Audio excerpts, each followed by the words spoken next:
한때 저에게 도움을 주었던 사람이 있습니다. 신앙생활을 잘할 수 있도록 이끌어준 고마운 사람입니다. 그 사람 덕분에 신앙이 단단해졌다고 생각했습니다. 저는 그 관계를 은혜라고 여겼고 신뢰하고 있었습니다. 그런데 어느 순간부터 그 사람이 저를 불편해한다는 느낌을 받았습니다. 직접 들은 말은 아니지만 다른 사람을 통해 내 이야기를 좋지 않게 했다는 말을 전해 들었습니다. 처음에는 믿기 어려웠습니다. 오해일 것이라 생각했습니다. 하지만 마음 한켠이 계속 무거웠습니다. 이후로 저는 자연스럽게 거리를 두기 시작했습니다. 마주치는 것이 어색해졌고 예전처럼 마음을 열지 못하게 되었습니다. 왜 그런 말을 했을까? 내가 뭘 잘못했을까? 그동안의 시간은 무엇이었을까? 최근 들어 그 원인을 어렴풋이 알 것 같다는 생각이 듭니다. 그 사람과 약간의 경쟁 관계에 있는 사람과 제가 가까워졌기 때문인 것 같아요. 저는 특별한 의도가 없었습니다. 하지만 그것이 불편하게 느껴졌을 수도 있겠다는 생각이 듭니다. 무엇보다 힘든 것은 이 관계의 불편함이 제 신앙생활까지 영향을 미친다는 점입니다. 교당에 가도 마음이 편하지 않고 주변 사람들의 시선도 신경 쓰입니다. 이 사람 때문에 내가 교당을 옮겨야 하나 싶지만 책임을 맡기도 하고 올바른 취사 같지 않습니다. 교당에서 문답을 하면 소문이 날까봐 말하기도 어렵습니다. 한편 그 사람과 관계를 회복하기 위해 노력하는 것이 소모적이라는 생각도 듭니다. 지금은 거리두기를 하며 내 신앙생활에만 집중하려고 하는데 마음은 불편합니다. 교단에서 얼굴을 볼 때마다 부담스러운 상황입니다. 저희들은 이제 온전한 생각으로 취사하는 공부를 지금 마음 공부로 지금 하려고 하는데, 이 전체적인 이 문제 상황을 이제 제대로 파악하고 그 의미를 읽어내고 또 대안을 찾고 그러려면 처음에 하는 되게 많은 사람들이 이 뒤쪽에 있는 것 어떻게 해야 될까? 뭐 이렇게 생각을 하는데, 이 온생치 마음 공부는 첫 번째 단계는 그런 생각 이전의 단계로 돌아가는 겁니다. 그러니까 뭐 전전긍긍하고 뭐 이렇게 하면 어떻게 될까 걱정하고 뭐 이런 그 나중 생각을 좀 접어두고, 아, 지금 그 일이 일어나기 전이라고 뭐 표현해도 괜찮은데, 원래의 그 아무것도 없는 편안한 그 온전한 마음 상태를 챙기는 것서부터 유념을 하는 거죠. 그러니까 좀 어렵게 얘기하면 우리들 누구나 가지고 있는 마음의 광명 또는 자성광명 이렇게 표현하기도 하는데, 그리고 원래 맑고 근데 편안한 그런 내 본래 마음을 회복하는 시간을 가지고 그 다음에 생각으로, 생각한다는 것은 분별이거든요. 근데 그 분별이 올바른 분별로 되려면 온전한 마음을 먼저 챙기는 거죠.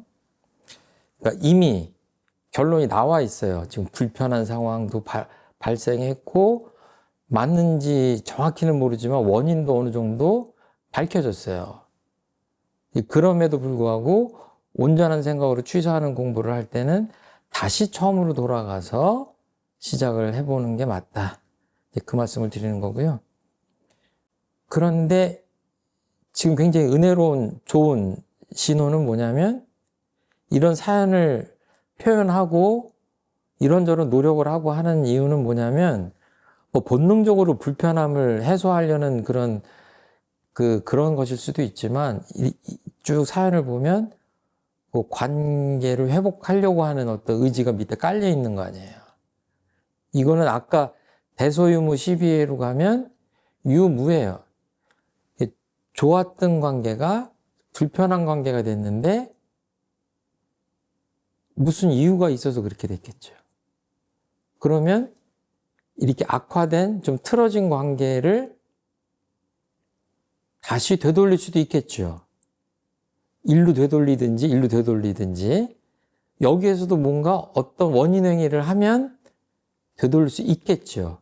그게 유무로 이렇게 변화하는 거예요. 그러니까 유무의 이치가 없다고 한다면 이런 노력을 할 필요가 없죠. 나쁜 관계는 그냥 영원히 나빠지는 거고 좋은 관계는 영원히, 인간관계 그게 아니잖아요. 내가 그냥 몇 년 동안에 서로 이렇게 섭섭한 관계였는데 뭐 비 오는 날 우산을 받쳐줘가지고 딱 풀어줄 수 있는 거거든요. 이 물리적인 세계는 정해진 답이 있어요. 근데 이 심리의 세계, 마음의 세계는 뭐냐면 어떤 묘한 지점을 이렇게 딱 건드리면 아주 오래된 그 섭섭함이나 불편함이나 그 원망이나 이런 것들이 갈등이 한순간에 녹을 수도 있어요. 정확하게 그걸 원인을 파악해서 정확하게 불공을 하면 되는 거예요. 근데 이제 처처불사에 부처님들이 다 다르고 마음이 다 다르기 때문에 그 정확하게 원인 분석을 해서 그 해결책을 마련하기가 어려워서 그러지 제대로만 하면 딱 풀린다 이거예요. 그래서 그게 마음 공부가 필요한 거죠. 우리가 이렇게 마음 공부 시간을 갖는 게 그냥 뭐 잘못하면 포기할 수도 있잖아요. 아이 그냥 그러고 살지 뭐. 그게 아니라 깊이 들여다보면 찾을 수 있고 원인을 거기에 따라서 대안을 마련할 수도 있는 거죠. 그리고 이제 취사를 하는데 여기서는 좀 취사하기가 좀 어려워요. 왜냐하면 정확한 원인 파악이 아직 안 됐어요. 어느 정도 됐는데 냉정하게 보면 정확하지 않을 수 있다라고 제가 말씀드렸잖아요. 이거는 제가 알려드릴 수가 없고 본인이 이제 연구하셔야 돼요.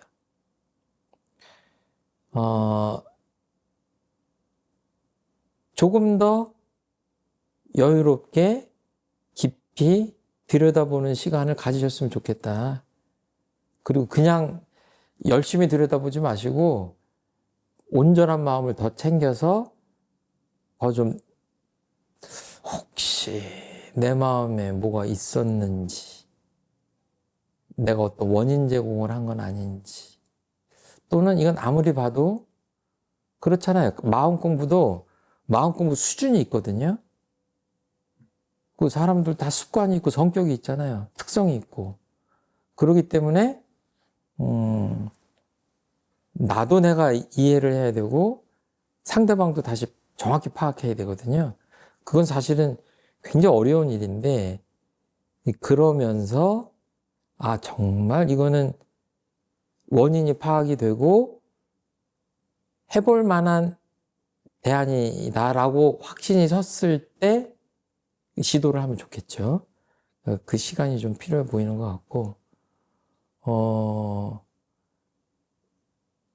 이럴 때는 이렇게 섣부른 실행, 취사를 하기보다는 그런 확신을 좀 더 갖는 때까지 좀 여유로웠으면 좋겠다 이렇게 말씀을 드립니다. 그리고 당연히 내가 해야 될 그 취사는 내가 해야 될 상대방에 대한 도리 이런 것들을 해야 돼요. 그리고 아까 취사할 때 신앙도 흔들리는 듯한 얘기를 하셨는데 무엇이 정말 그 소냐? 이 신앙은 흔들리면 안 되잖아요. 그렇죠? 그리고 이런 인간관계로 흔들린다고 하면 세상에 누가 신앙생활을 하겠어요? 주객이 바뀐 거예요. 본과 말이. 어떤 역경과 난경 속에서도 신앙을 이렇게 굳게 할 때 나머지 문제들이 풀리는 거예요. 근데 이걸 잘못 생각하면 교도들 몇 명이 나하고 불편하고 뭐 교당에 가면 복잡한 일이 있고 경계가 있고 그러니까 신앙이 흔들린다. 이거 대소, 선후, 본말이 다 바뀐 거예요. 그거는 확실히 하셔야 됩니다. 그래야 이 취사가 된다. 나는 내 할도리를 그냥 한다. 신앙과 수행을 열심히 하고 상대방에 대한 경외심, 존경심 놓지 말고 그 처처불짝 사사불공의 마음으로 그렇게 대한다. 이것들을 흔들리면 안 돼요. 그렇게 하고 또 이거를 반복하면서 내 힘으로 안 되면 여기 중간에 상담을 잘못하면 내 얘기가 나갈 것 같아서 걱정하신다고 그랬는데 스승님과 얘기하면 그럴 염려가 없어요. 그러니까 그야말로 교리적으로는 법강 항마위에 오르신 분들을 스승님이라고 할 수 있는데 그런 분들은 이런 이야기가 새어나가지 않게 하면서 그 방안을 찾아줄 수 있으니까 이제 그렇게 스승님과 지도인과 문답감정을 하면 훨씬 좀 가벼워지지 않겠냐 이런 생각을 합니다. 그리고 마음 공부는 더 열심히 하셔야 돼요. 교준도 열심히 보시고 좌선도 열심히 하시고 기도도 열심히 하시고 일기도 써보고 유문염도 하고 이런 우리 다양한 공부를 더 열심히 하시면서 이 인간관계를 은혜롭게 갖고 가겠다 하는 생각을 포기하지 않으셨으면 좋겠어요. 예, 여기까지 말씀드리겠습니다.